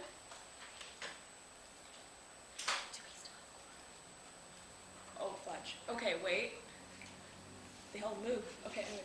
I think Saad has. Yes. Yes. Oh, Saad, 3 people? Okay, cool. Yeah. Okay. Saad seconded? Diane? Yeah? Yeah. Okay. Sorry about that. Okay. Okay, so then we go on to it. Yeah, the motion that was put forward by her. And then it's going to review. Just to refer it to the CPRC. Okay, great, thank you. Just Sorry. motion to refer the referendum recall policy C39 back to the CPRC. Yeah, that's the motion. Yeah. Okay, now we vote, yeah? Yes. Or maybe we can even specify before the September board meeting. I'm sorry, the September council meeting. He's just going to write this. Okay. Just so, because we want it to be ready for the next meeting. Okay, wonderful. Awesome, thank you. Okay, so this motion was second by Councillor Khan. So next, all in favor of this motion? Wait, What? yeah, okay. No, We'll read it out first? Yeah. Okay. Okay. Okay. just typing it out.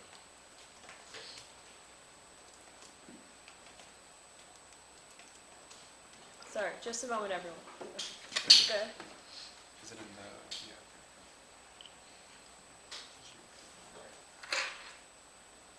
Right. Okay, be resolved that this motion be referred to the Constitution Review Committee, who shall report to council at first council meeting in September. Thank you. Okay. This was moved by Madam President, and it was seconded by Councillor Khan. Okay, is there... All in favor, yes. Okay, yeah, okay, okay. So anyways, all in favor of this motion, please say aye or yay. Raise your Raise your hand.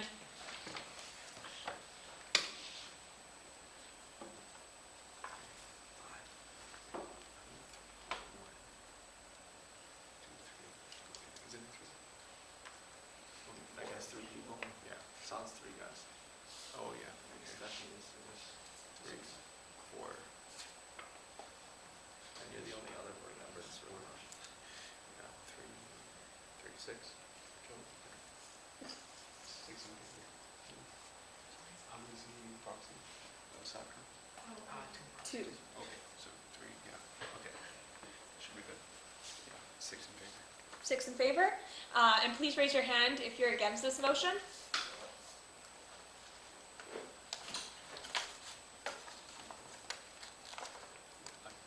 Oh yeah, you're right. One against? Okay.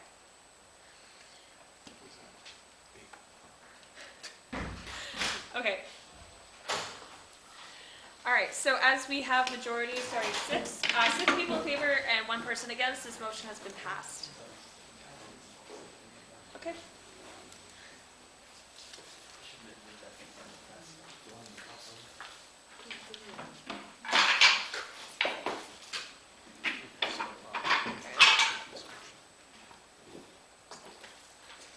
All right, wonderful. Just a moment. All right, so next we're going to go on to the next motion to adopt the long-term strategic plan policy, which is C-40, B-51.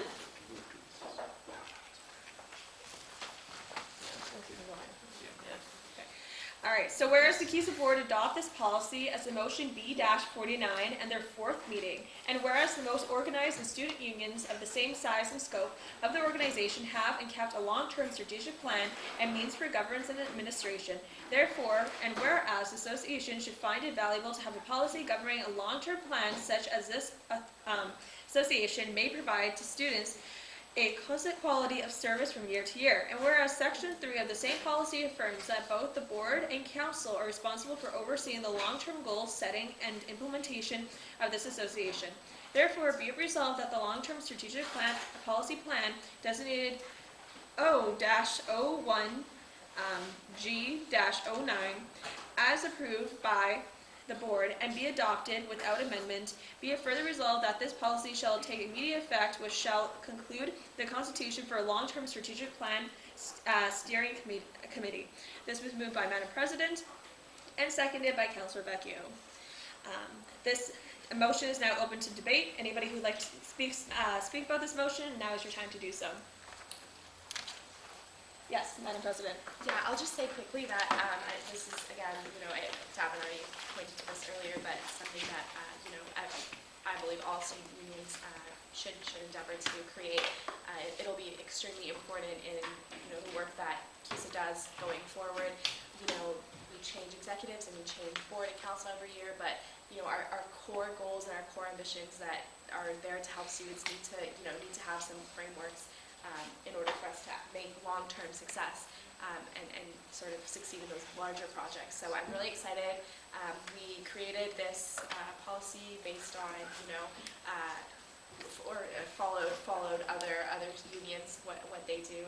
The VPI and policy analysts worked very closely on it, and I'm really happy. I'm really happy with this policy and really excited to get started. Wonderful, thank you so much, Madam President. Next, Vice Chair, sorry. Sorry, I'm so sorry. Okay. Go ahead. I first want to echo what the President had mentioned about the need of a very long-term strategic plan. A lot of student associations have it, a lot of unions have it. It's important to see where the association is in 5 years, 10 years down the line, what are the areas that we need to improve, what are the areas that we should be seeking support, resources, and for us to grow. That being said, I would like to propose an amendment to the policy to add to motion C40, be it resolved, everything, and then add clause HIJ, which to include H as in the Vice President Student Issues as a non-voting member, the Vice President Student Life non-voting member, the Vice President Community Engagement as a non-voting member. This is to ensure that there's a formal written place for the other part of the association, which is again student engagement, advocacy, and student life. And for these executives right now and also 5 years down the line to bring in their perspective and their needs to the association, which is so important when you think about the long-term strategic that you think of the association needs to grow. CUSA and Carleton in a very geographically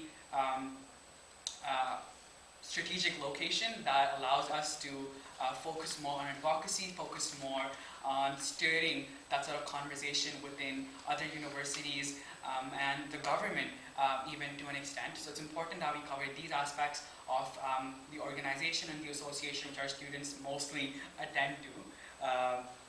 So yeah, that would be my amendment. I can send that to you, Madam Speaker.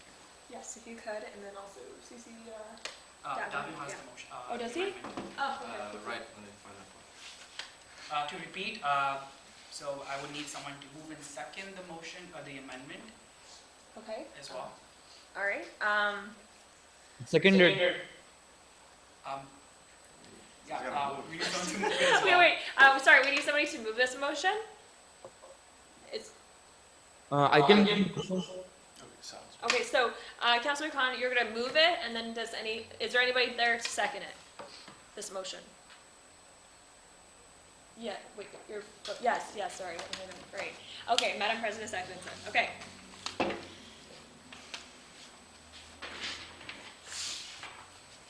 All right. Ready?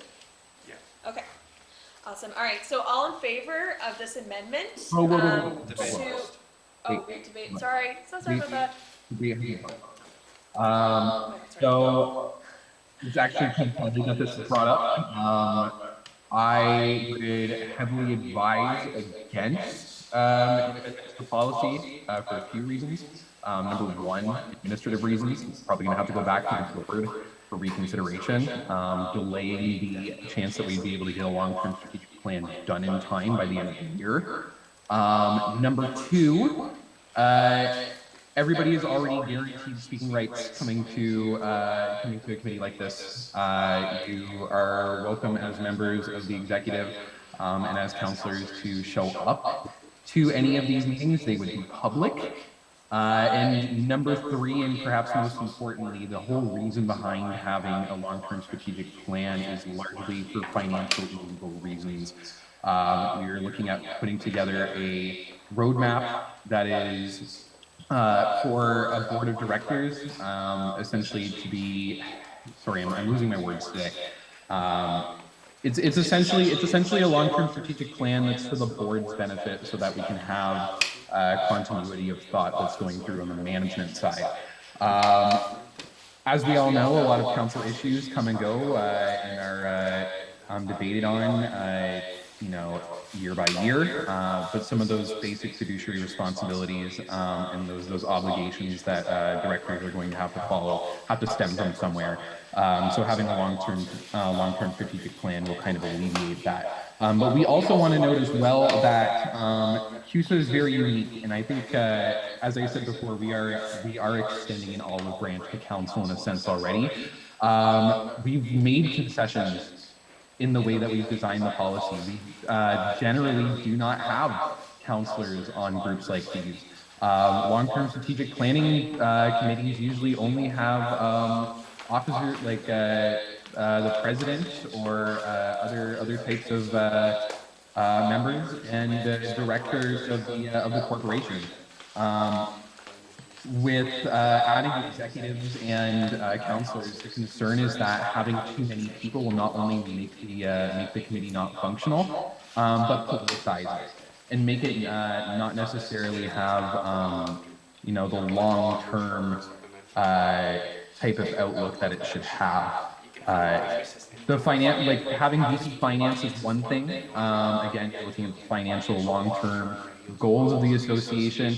It's a little bit harder to debate with student life and with student issues, for instance. So that is essentially the reason why we chose not to include those three positions within the structure of our committee. At least to give some 2 cents onto that. Of course, now if council wants to pass this and bring it back to the board, that's your prerogative. But again, just keeping in terms of having a manageable committee. Thank you. Wonderful. Thank you so much, Vice Chair Harris. Is there? So sorry. Yes. You can excuse me now. Speak. Thank you, Chair. Thank you, Vice Director Harris, for the information. Merely the suggestion was made because as the board had passed the policy, one of the renewal points that was about equity and positive representation, about independence and strong advocacy. I feel a lot of that points matter to the student life lens and scope. if a lot of the unions' long-term strategic plans talk about student lives, talk about their long-term strategic plan for advocacy. I hear your concern about 100% that this policy would have to be referred back to the board for changes. But I was being notified that it would just be a procedural change that could be done over a correspondent even through email, and it wouldn't hinder the progress of the long-term strategic steering committee. Like you mentioned, most of these it will be financial administrative work, which is why we want us to navigate the other part of the association, which is for students as well, and why the other 3 executives will be non-voting members, and will be there as a strong advisors to the committee as to what we would like to envision a CUSA to look in the next 5 years. So councillors, this has nothing to do with, it's just merely we're going to be advisors. It's just a formality for us to be included as non-voting members. It's not that deep. Thank you. Okay, wonderful. Thank you so much. Is there anybody else that would like to speak on behalf of this amendment? Yes, go ahead. Thank you, Madam Speaker. I'd like to try and shed some clarity on the legislative process. Director Harris is correct that it would have to go to the board. I'm looking forward to this policy passing, amended or unamended, because it would be the first time the board has sent a policy to council and agreed to it bicamerally. Of course, I welcome that collaboration. It's my interpretation of the way our legislation would work that the body of text that is approved by both council and the board would go into effect immediately, and any amendment that is pending, one or either chamber, would go into effect only when it is approved. In English, I guess that means that all the other sections of this policy, all 20 odd of them, will go into effect as soon as council approves the policy, the main motion itself today. However, just these 4 paragraphs of this one section that the Vice President Student Issues has proffered will become pending. So the steering committee from today, when council approves this motion, will consist of the steering committee with the 3 executives, myself, the VPF, and the president. And then when the board votes on it later, then the committee will then include all 6 executives. I don't need to name them because it's all of us. So if that offers any sort of clarity or some sort of solution to this legislative scheme, I hope it does. I think that's some sort of clearness there. If we really wanted to, we could meet as a strategic planning committee before the board even approves those amendments, and it would meet with the 3 of us executives, and then we would meet after the board approves them, and it would meet with all 6 of us. I think that's a reasonable solution and a reasonable interpretation of our legislative process. Wonderful. Thank you so much, VP. Internal, is anybody else? Yes, Vice Chair Harris, you may now speak. Yes. Thank you.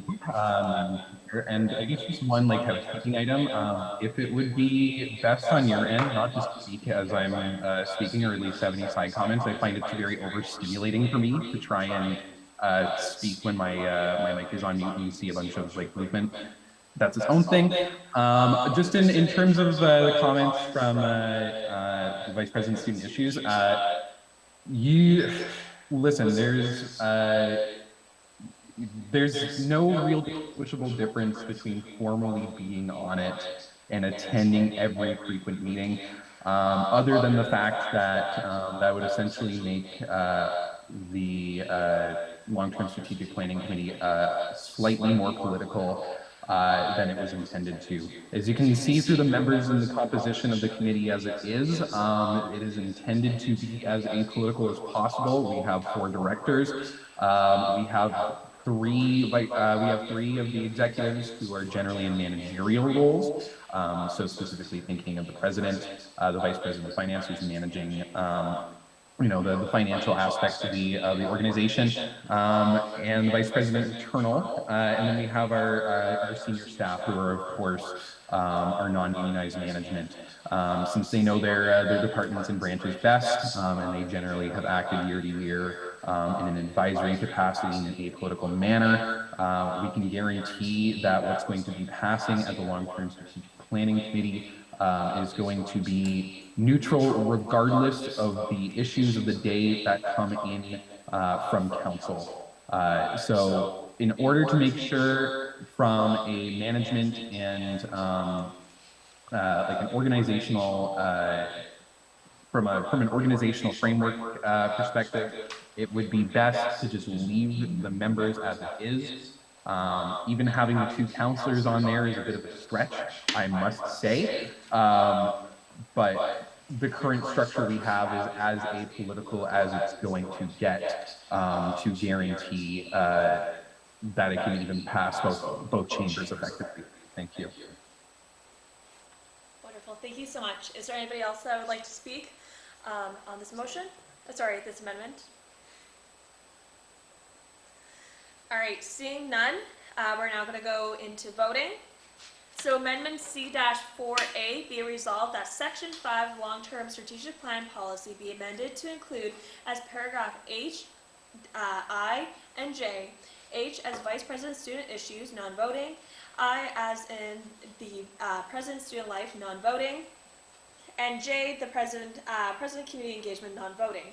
Be it further resolved that all succeeding paragraphs of this section that be renamed to follow alphabetically. Moved by Councillor Khan and seconded by Madam President. All in favor of this amendment, please raise your hand now.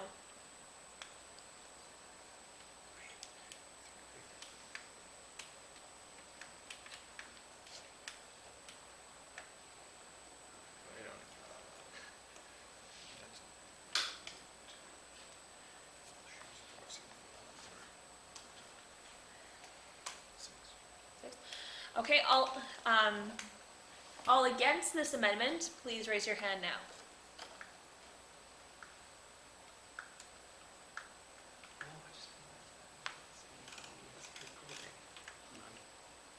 None? Okay, what is the 6, right? All right, as we have 6 in favor and 0 opposed, this amendment C-40A has been passed. All right, now we're going to take a 5-minute recess, and we'll resume after 5 minutes.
going to go. Do you have to waive it? Wait, oh, I'm so sorry. Sure, Do you have to waive this? Yeah, but Okay. then- Okay. Right. The amendment? Yeah, this motion will be voted with that amendment. We have to vote or debate. Vote. Okay, sorry about that. Okay, so the motion to adopt the long-term strategic plan policy C-40B-51, and remember there's a new, with the new amendment, C-40A, we're now going to make a vote on it. This was moved by Madam President, seconded by Councillor Vecchio. So everyone who is in favor of this motion, please raise your hand.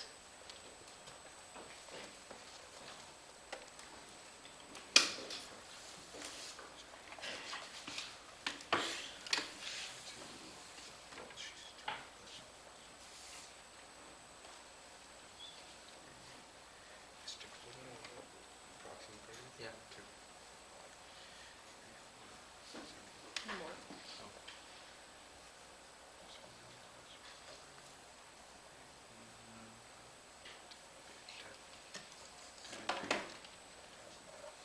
Okay, wonderful. And the individuals who are opposed to this motion, please raise your hand.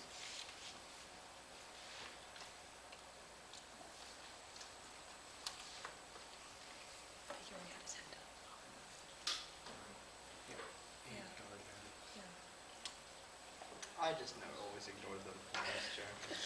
Okay. I don't, who is that individual? None. Stephanie. Okay. You can gently remind them if you want. Oh, okay, his hand's gone. All right. So we have, okay. As we have 10 in favor and 0 opposed, the motion to adopt the long-term strategic plan policy has been passed.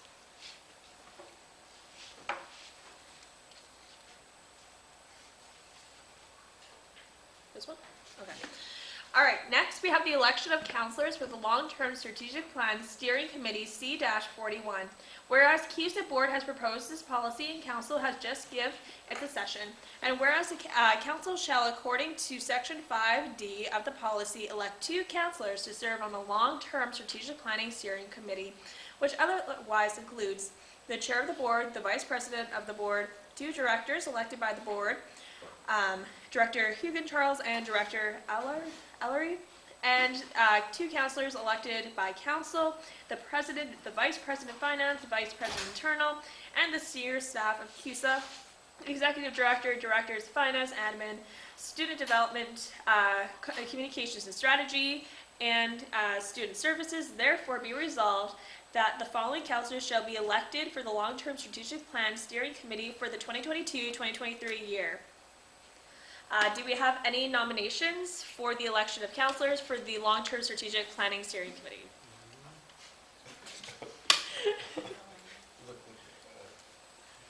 I'd like to nominate councillors Gill and Bardwaj. Okay. All right, can somebody write that down and that? Yeah. All right, are there any other nominations? Who was nominated? Councillor Gill, and who's the other one? Boris Bardwaj. Bardwaj, okay. Councillor Bardwaj? You can ask them if they accept it.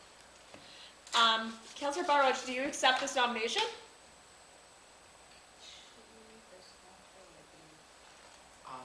My personal privilege, information. Councillor Bardwaj stepped out of the call, but I had asked her prior to the meeting. Okay. I could not We'll wait, take you so. over. Okay. And also, Councillor Gill, do you accept this nomination? Yes, I do. Oh, okay, sorry. Okay. All right, okay, as both of them accept the nomination, awesome. Do we have to vote? Oh, you ain't gotta ask any more. It doesn't look like it. Oh, yeah, well, yeah. Yeah. Yeah. All right, so let's vote. I think it's pretty easy. How do you? So to just state. Just say, are there any opposed that these two should be Okay, elected? okay, sorry. Okay, thank you. Okay, sorry about that. All right, the election of councillors for the Long-Term Strategic Plan Steering Committee C-41. Whereas CUSA Board of Directors had prompted this policy and council has just given this session, and whereas the council shall, according to the section 5D of the policy, elect 2 councils counselors to serve on the long-term strategic planning steering committee, which otherwise includes the chair of the board, vice president, 2 directors elected by the board, 2 counselors elected by council, the president, the vice president of finance, VP internal, and senior staff of CUSA. Therefore be resolved that the following counselors shall be elected to the long-term strategic plan steering committee of the 2022-2023, Counselor Gills and Counselor Bartow. So, yeah, and this was moved by Madam President and seconded by Counselor Vecchio. All in favor of this motion, please raise your hand.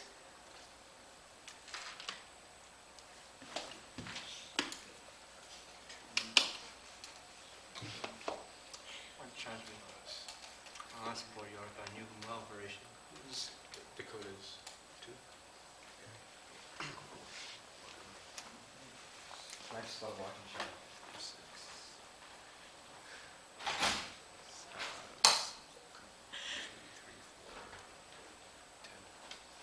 Well, I vote for myself. You voted for yourself? And 12. Okay. 12. Actually, the Yes, half yes. that was handed to the half is mixed up. All right, so we have 12 in favor. Awesome. Anybody opposed to this motion, please raise your hand. And all the proxies.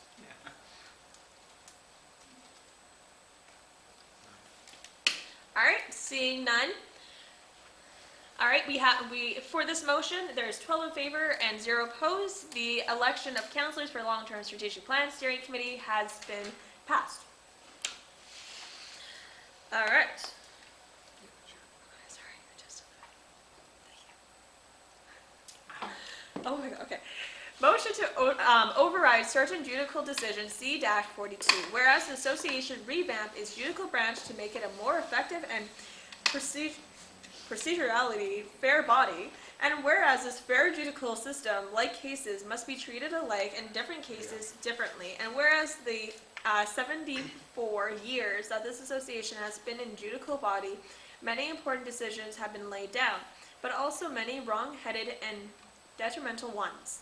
And whereas the association desires that the judicial bodies are both able to draw from rich body of precedents, but not be bound by the unjust decisions frequently, country, big vocabulary here, okay, flagrantly and converting the rule of law and basic procedural fairness. Therefore, be it resolved that the cases designated to McGee versus the Carlton 1949 and the Monks versus CUSA Student Council 2009 be overridden by the council under section 82 of the judicial policy. Be it resolved that the schedule of the judicial policy reflects both the standing every repealed. Oh my goodness. Okay, sorry. Case precedents. This was moved by Councilor Lepore and seconded by Councilor Sanji. Sorry. This motion is now open for debate. Anybody like to speak upon this motion? Now is your time to do so. Go ahead. Thank you, Madam Speaker. Let me spin you all a story, Council. As our colleague from the Charlton who was left for conflicts of interest or something, or bathroom break might attest, I've spent some of the last couple of months poring over the archives of our school newspaper for information on our judicial bodies. What I did find is that, yes, it's been extant for about 74 years of association and all the well for it. We often have disputes at CUSA that no one person can solve, and thus we must consult a fair and independent panel of judges for it. And that was the principle behind our revamped judicial policy that we sent to the board and is still pending there. But while it is still pending at the board, I noticed really that there were many decisions laid down by the tribunal, by the constitutional board, by the judicial committee, by all the bodies that have existed over the last 70-odd years that I think are flagrantly unfair. Not flagrantly, I don't know how well they smelled in 1949, but I think they really fly in the face of what constitutes natural justice, and I'll explain.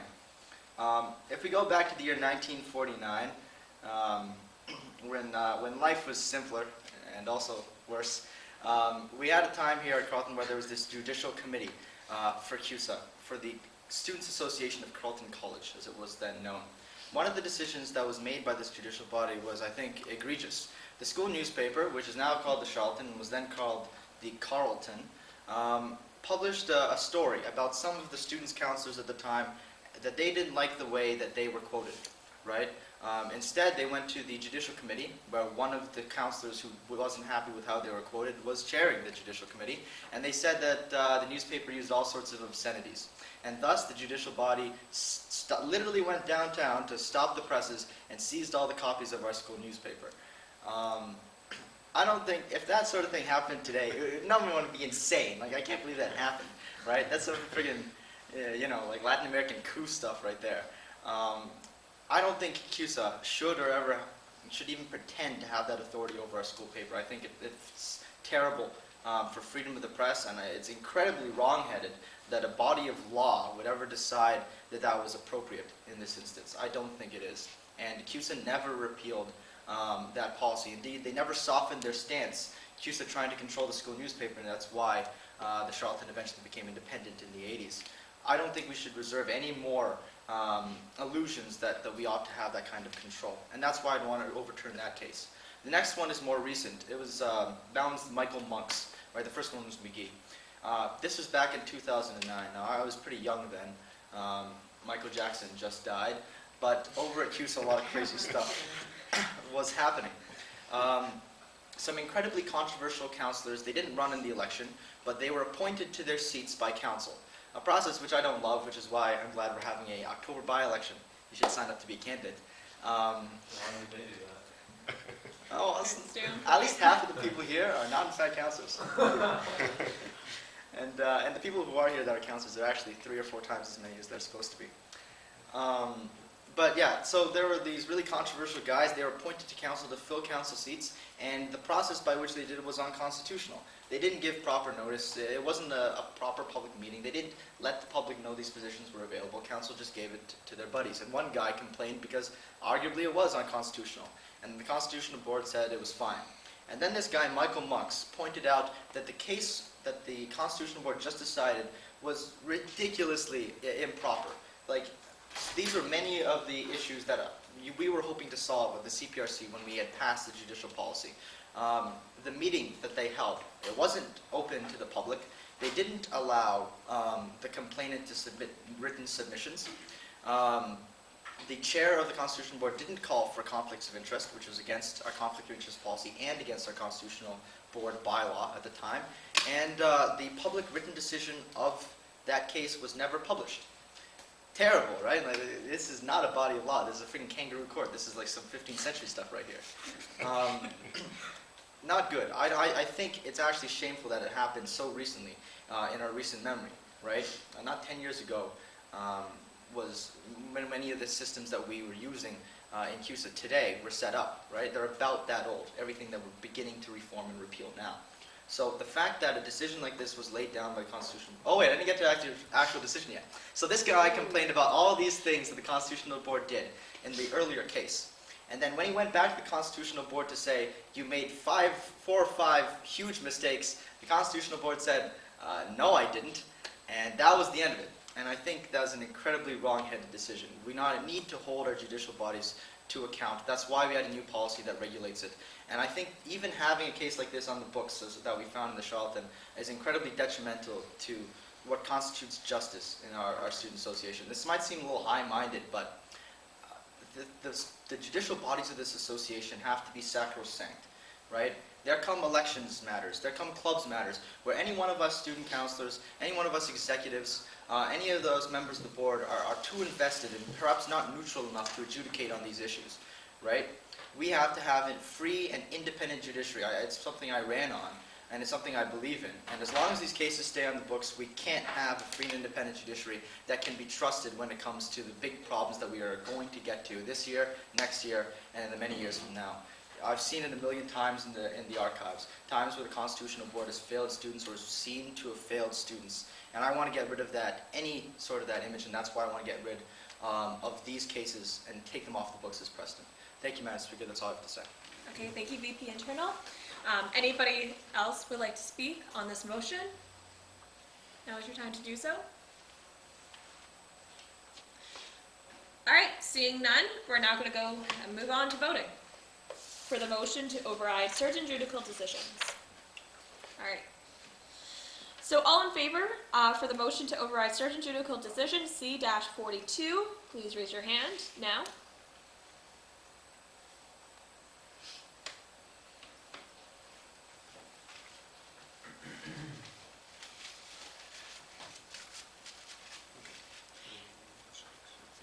Eight. All right. And all opposed to the motion to override certain judicial decisions C-42, please raise your hand.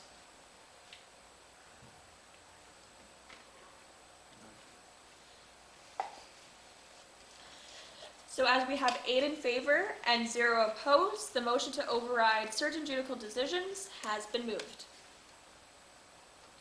All right.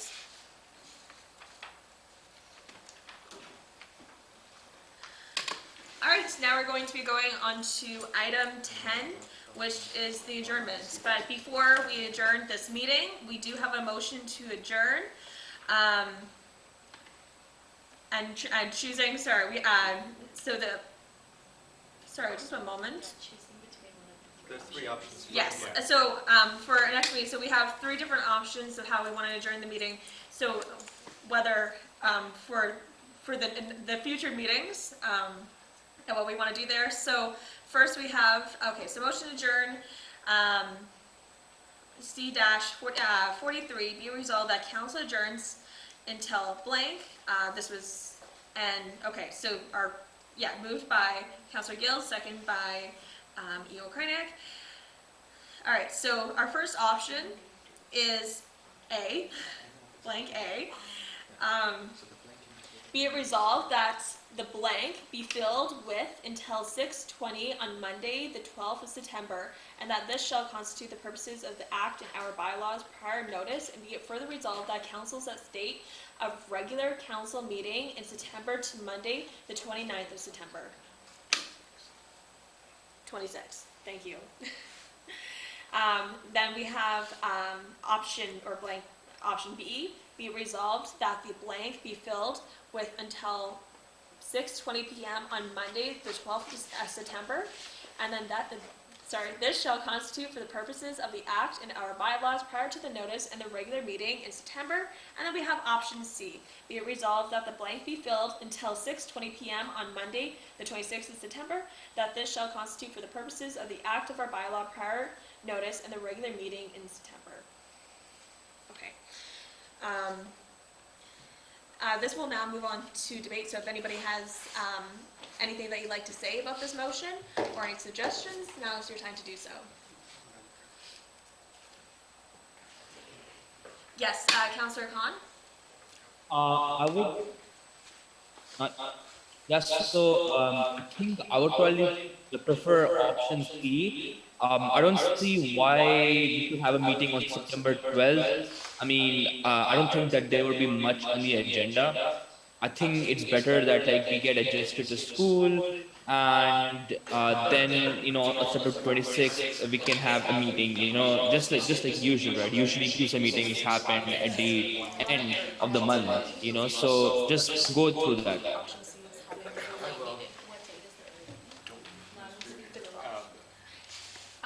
Yes.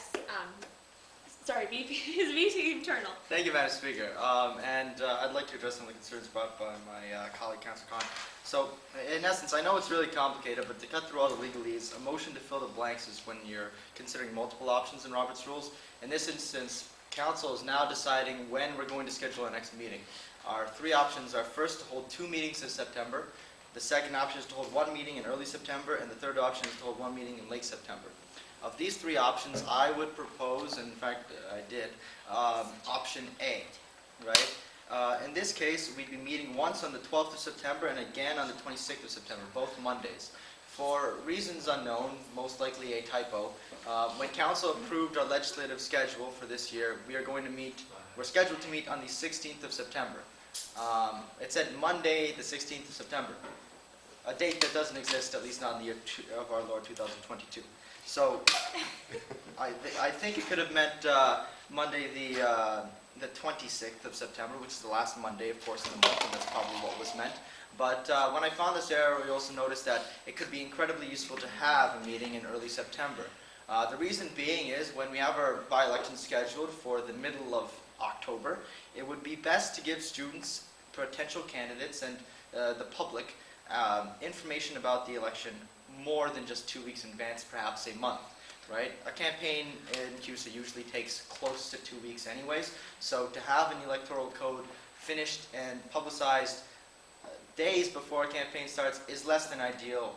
We want to make sure that the candidates, that the voters all have access to the rules of the election well in advance and to the date and any proclamation of referenda or anything that will come with. So that's why we're meeting on the 12th of September to try and get all of our ducks in a row for that October by-election, including the electoral code, the referenda and recall policy, and anything that might come with it, the Students' Tribunal, the Electoral Tribunal, just to give the utmost leeway and warning for everyone in advance. I think I'm repeating myself a little there, but I just want to reiterate, I think it would be best for council to have 2 meetings in September. Hopefully we can close them out quick. Our speaker here is a real closer, you know, the guys they send at the end of the baseball game to get them all done. Okay, so close out this conversation. Anyways, that's all I have, Madam Speaker. Please vote for option 1. Okay, awesome. Thank you so much, VP Internal. Anybody else would like to speak about this motion? Seeing none, we're going to move on to voting. All right, so, wait, Top to bottom. okay. Wait, what's that? Yeah, just like A, like B. Well, technically, though, we're voting on, like, A, though. Yeah, A first and A first, B, then So we're gonna C. vote on A. Yep. Yeah, okay, sorry. All right, hey, y'all. Okay, so, the motion to adjourn, filling the blank, C-43, be resolved that council adjourns until when? Who knows? We'll find out soon. Blank A, which is the 2 meetings, C-43A, be resolved that the blank be filled with until 6:20 on Monday, the 12th of September, and that this shall constitute for the purposes of the act of our bylaws prior notice, and be it further resolved that council sets the date of the regular council meeting September to Monday, the 26th of September. All in favor of this motion, please raise your hand.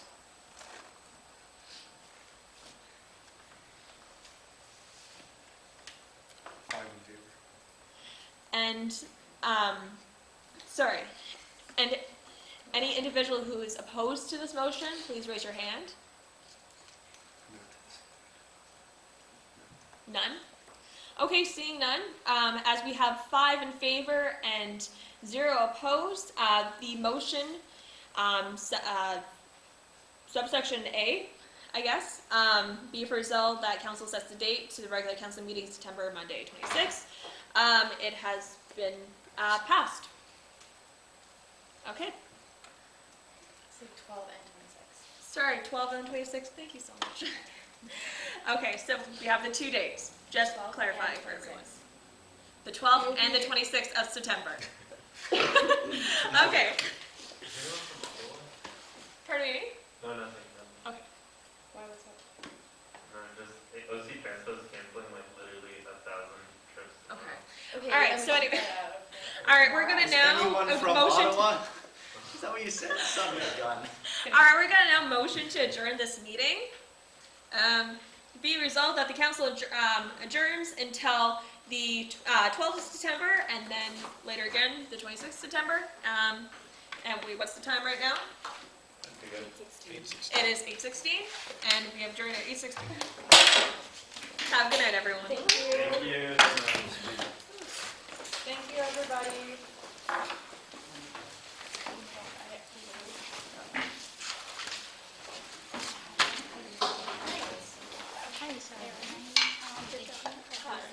I'm sorry, I didn't, was that from the Yes. 43. Right. Is it correct that you use, like, was it a red button? We did, but that was accidental. And I'm now reaching out clerk to fix that. Yeah, that's me.